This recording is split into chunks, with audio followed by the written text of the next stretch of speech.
Hey guys, welcome back to more homeowner association stories. What would you do if an HOA built an illegal house on your inherited property without your permission? Let's dive right into the story to find out. When I was young, my parents moved to America with my brother and I, leaving the Philippines for a better life. My best memories were still always going back to visit my grandfather, who still lived there in the same house. Every summer and sometimes Christmas break we would go there and I would spend so much time with him, the family would joke we were attached at the hip.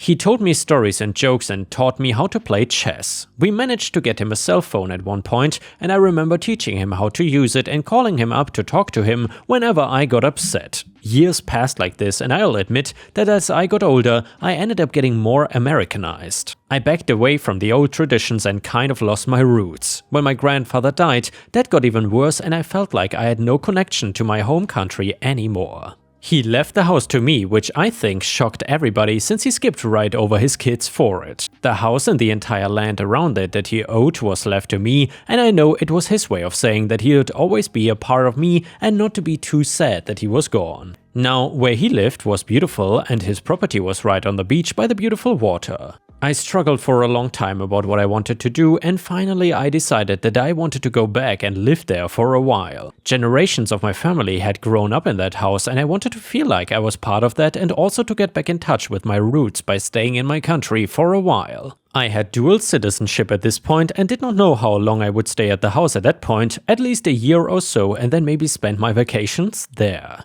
I certainly wasn't gonna sell the property, as again, it had been in my family for generations and I wanted it to stay like that for even longer. One day, having my own children and showing them the house and history that it holds for my family. The house itself was old but maintained through the years, so it was not really falling apart. It was just old-fashioned, and I remember my mother always telling my grandfather to bring it up to the 21st century with him, refusing and claiming that it was perfect the way it was. I was not gonna make any serious changes either. I figured before upping my entire life I should just go and check out the property, since I have not been there in a while. Get things settled there and then come back a month or so later with all my things. And well, that is when the nightmare began. During the time between my grandfather passing away and me visiting the house, the HOA in the area was very busy. I had no idea they existed, but apparently they were working on getting rid of a lot of the homes in the area that were old like mine and tearing them down. Wanting to put up new upscale housing and building a new development right on top of many people's ancestral homes, including mine. But again, I knew none of this and was ignorant about it all until I showed up expecting to see the house that I remembered and instead seeing a totally different one. I felt like I was dreaming or being punked. I walked circles around the property as if that was gonna actually do something, but I think I was in total shock. I must have looked weird because the head of the HOA ended up coming right outside of the house in order to confront me. She does not fit the physical description of one but acts like a total Karen, so I'll go with that for her name. Karen, what are you doing? Me, oh I'm sorry, I owned the house that is supposed to be here, but it's gone. Karen, this is my property and I don't want you peeking into my windows. Get your car away from here and leave. Me, wait, no, look, I have the papers and everything. I own this land and my family home was right here. Karen, well, we are developing this land and got rid of the old houses. Me, and who exactly are you? Karen, I'm the head of the HOA here. Me, you cannot just tear down my house. Karen, it must have been a mistake by the construction company. Either way, you will just need to deal with it because the old house is gone. Now what do you want? Me, I came to live on my property and I won't just deal with the fact that my house is gone. I want some answers right now. You stole my land and you now build a house and you're living in it yourself when you had no right to do so. Karen, your documents are probably outdated or fake. If you do end up owning this land, that means you're going to owe the HOA some fees for joining and then for the construction error, and you will need to get everything up to code and follow our rules. Meaning you cannot fight with me as the head. Me, I'm not giving you a damn cent and I'm not joining your HOA. I want you off my property. At this point, Karen started to get very nasty and started to threaten me. She talked about how the HOA had their own security and she was gonna call them and they would force me back into my car and off of my own property. Then saying that she had the right to bar me from entering my own property until the money I allegedly owed her was paid up. And for those who think that she was telling two totally different stories, you are right. The fact she was living in the house and claiming that I didn't own the property, while at the same time saying that I owed money, basically admitting it was mine. She couldn't keep a story straight for 2 sentences, and it didn't matter because I was not backing down. This area is tight-knit and known for gossip spreading around like wildfire. What happened between Karen and me was no secret anymore, and soon the entire neighborhood knew about it. The side they were on was split pretty much down the middle. The newer additions and HOA members agreed with Karen that I had left the property, so it was up for grabs and not really mine. Also claiming that the old home needed to get torn down because it was not well maintained, which was just a flat-out lie. They were calling me a crook and a thief trying to take the property only because a shiny new house was built on it, but refusing to be a team player and become part of the actual community. On the other side, we had people that had lived there for many years in their own family homes and knew my grandfather and parents. They agreed that the home had no right to be torn down to begin with, let alone everything else. These people sympathized with me and told me they knew I was in the right but had no power to help me. They could only sympathize with me and tell me how much of a tyrant Karen was trying to get their homes demolished as well for her new development plan. I had 2 choices at this point: go home and accept that the land was stolen from me, or fight. I refused to get bullied by an overgrown child and knew that I had a strong case to take Karen down.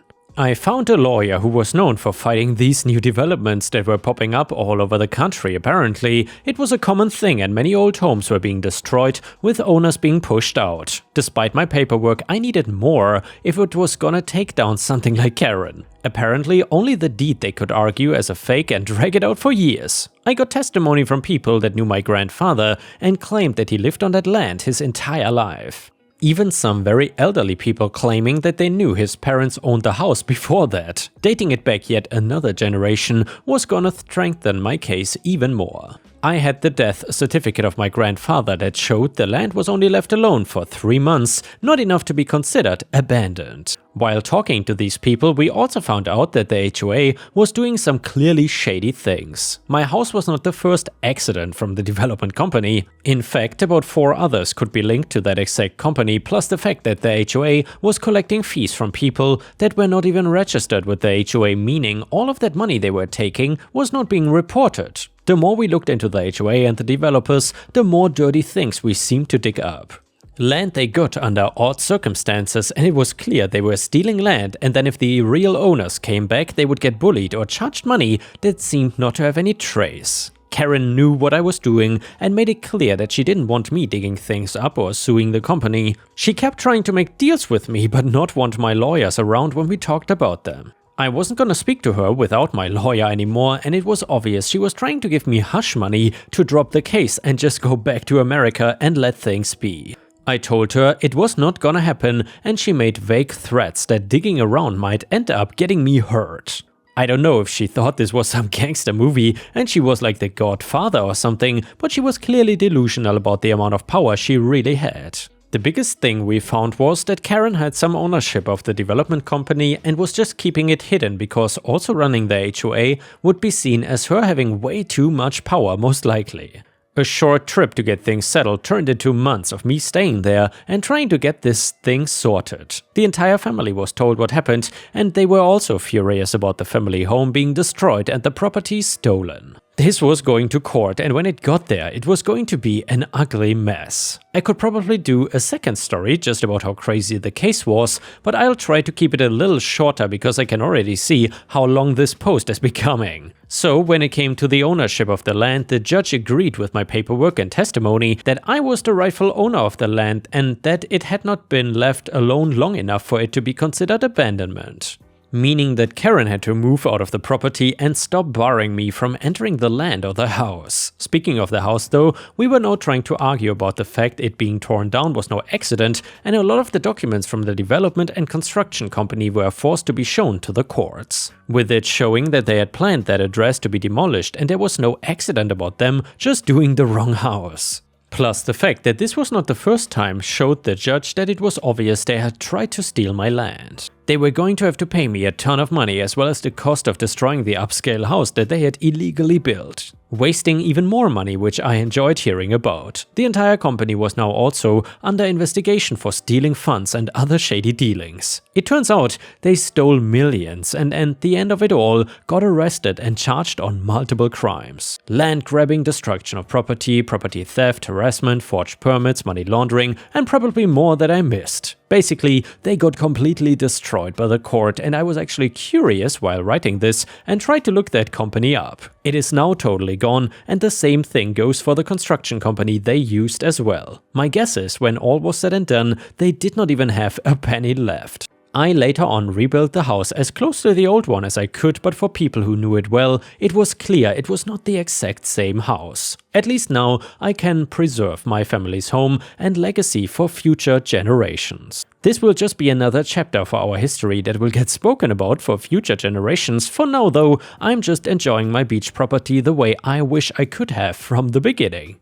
A lot of the new people are still around and hate me for ruining the HOA, but they can all go screw themselves. And here, Ripe Stars, if you enjoy the HOA stories, please don't forget to like the video and maybe even subscribe to not miss any of my daily uploads. Thank you so much. And the next one is a story from r/legal advice. It is titled, I was sold some land. Apparently, multiple other people were sold it as well. Posted by user SpiritInternet30 on r/legal advice UK. So long time lurker, first time poster here, so please be gentle. This won't be long, but it seems to be a complex issue and I am way in over my head here. To explain, I live at the end of a street with my garden backing onto an alleyway that connects my neighbor's gardens and mine. My garden is slightly bigger than theirs and a large plot of land behind me. There used to be an old hospital here that since has been torn down and replaced with a new build that's gonna be flats. During the construction, I was approached by the developer who offered to sell me a large portion of the garden area of the land at a discounted rate because it was useless to him.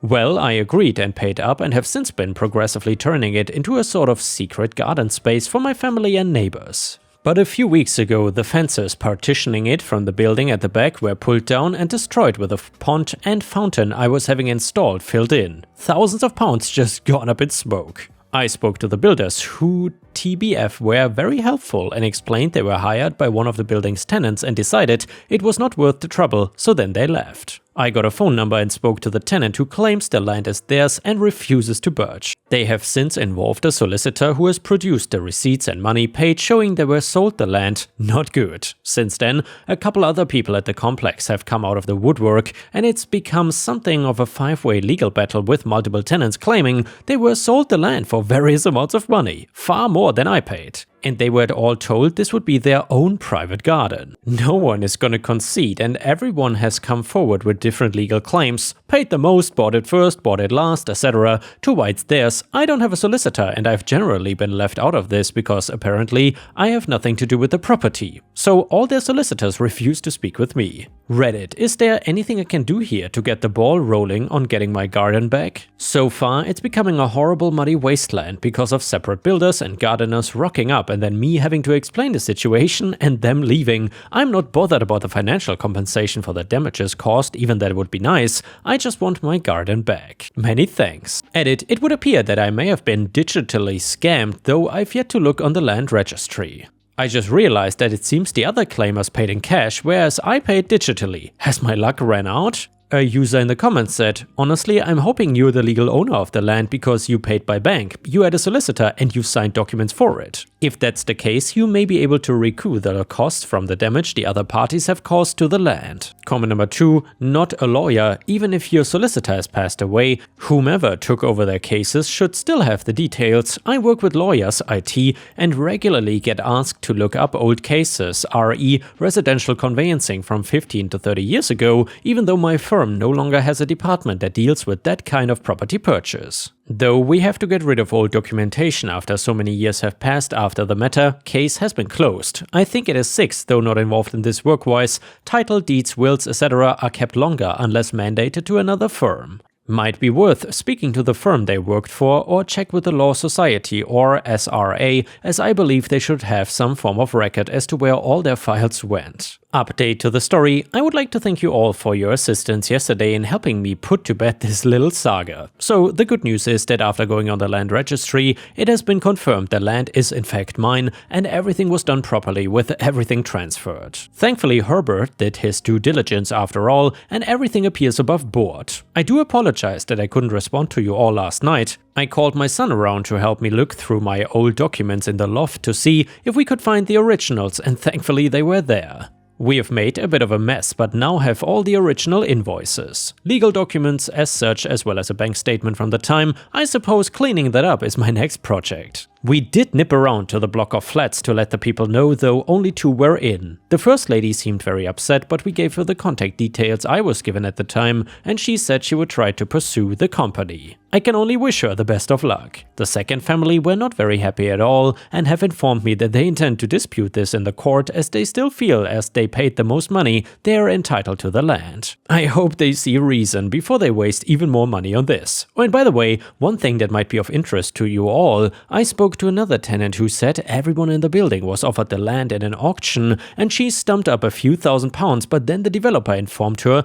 that all the other buyers had pulled out. She said it felt very fishy when he said it to be done in cash and he could handle it all in-house, so to speak, to cut down on land tax. So I suppose no solicitors or property agents are involved. She said she pulled out and then, but assumes he pulled the same con on the others. It's very sad, but I suppose you can only live and learn. My son wants me to pursue the tenants for criminal damage, but I think these people have suffered enough financial misfortune, so I would rather just let everyone move on. By the way, that's nothing a new fence and some Evergrow cannot fix. Once again, thank you all, and I hope you all have a good week. The next one is titled Worst Customer Ever. So this happened last summer. After watching ripe videos all night, I was reminded of this and thought some people might get a kick out of this. So I'm a waiter at one of the nicest restaurants in my hometown. I am pretty reasonable and always end up striking friendly conversations with my tables. I have 1.5 million stories about people who were seemingly very friendly but ended up stiffing me on my tips, but this is malicious compliance after all, so I'm gonna tell you why you should not be a dick to your server until after you receive your food.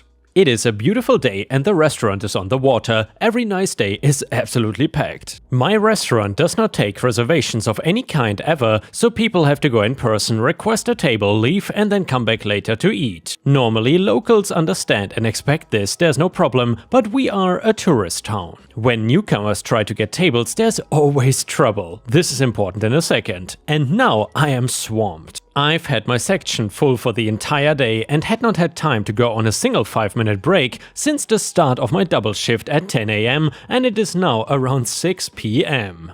A couple lands at one of my tables in the corner and they are already upset because they had to wait to get a table after a new girl had tried to take a reservation for them over the phone and they had to be called back and told that they had to come in to reserve a spot. I nod to them, acknowledging that I see them after I notice them glaring daggers at me as if to say, get your butt over here now. I was dealing with a particularly crappy table at the time. Any server reading this will know the type. Every freaking time you come back they need something else. They ask for ketchup, you bring ketchup, and then once you're back they ask for refills on drinks, you run and do that, and then they need salt, and then they want to order more food, etc. Now at this point there are 2 things you need to understand. Number 1, they had sat around waiting for a table for over an hour before being set, and number 2, our restaurant has food runners. For those of you who are not familiar with this, it's a group of high school kids that for around 6% of all the tips the restaurant receives will take care of running your food to your table for you. Now, I was the only one person that treated the food runners like human beings instead of pack mules. Because of this, my food runners were very well organized and would happily help me out when I was swamped. A food runner had gone to my table, offered them water, brought them silverware, and told them I would be over shortly. So then 5 minutes later, I roll up and start my speech. Hello, my name is Gray and welcome to the restaurant. Sorry for the wait, as you can tell I'm really busy, and the man cuts me off and says, "What's your name?" He asks condescendingly. "Gray," I reply. "Gray," he starts up again. "Why is this the first time you're coming to the table? We have been here waiting for over 45 minutes. They had literally gotten there no more than 8 minutes ago and thought I had not noticed them walk in. "You're by far the worst waiter I've ever seen. You should have greeted us and walked us to our table." Another lie, as I saw the hostess do this like she does for every other person that eats here.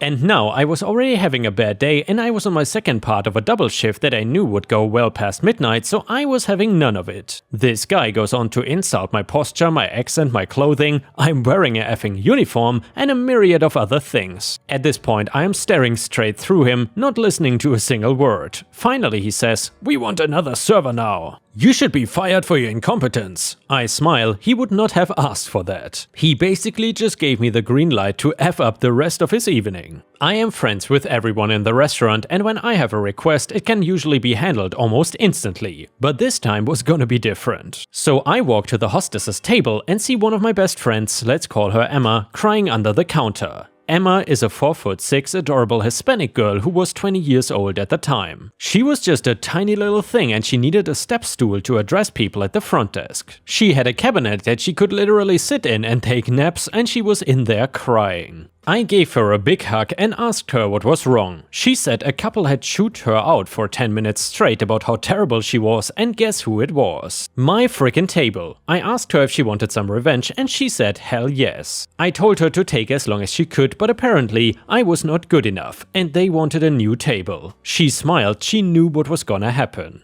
I told my water buddy John that Emma was gonna send him a table in an hour or so and went back to work. That couple watched 3 tables sit down, order their food, eat and pay, and leave before they even got to order. They sat and wanted the entire time just to try and stick it to me. The look on their faces as I happily and efficiently took care of all my tables right in front of them was priceless. Since they were not my table anymore, I did not visit them once, after they were moved, ate and left. I asked the waiter that took their table how they were, and he said they were very polite and patient with him. I think that will be the last time they treat waitstaff so horribly. And the next one is titled, "Grandma is Awful." I, 26 female at the time in 2021, have only a living paternal grandma, 90 female. Growing up I tried to bond and form any form of emotional connection, but it only caused me to not be related to her by blood.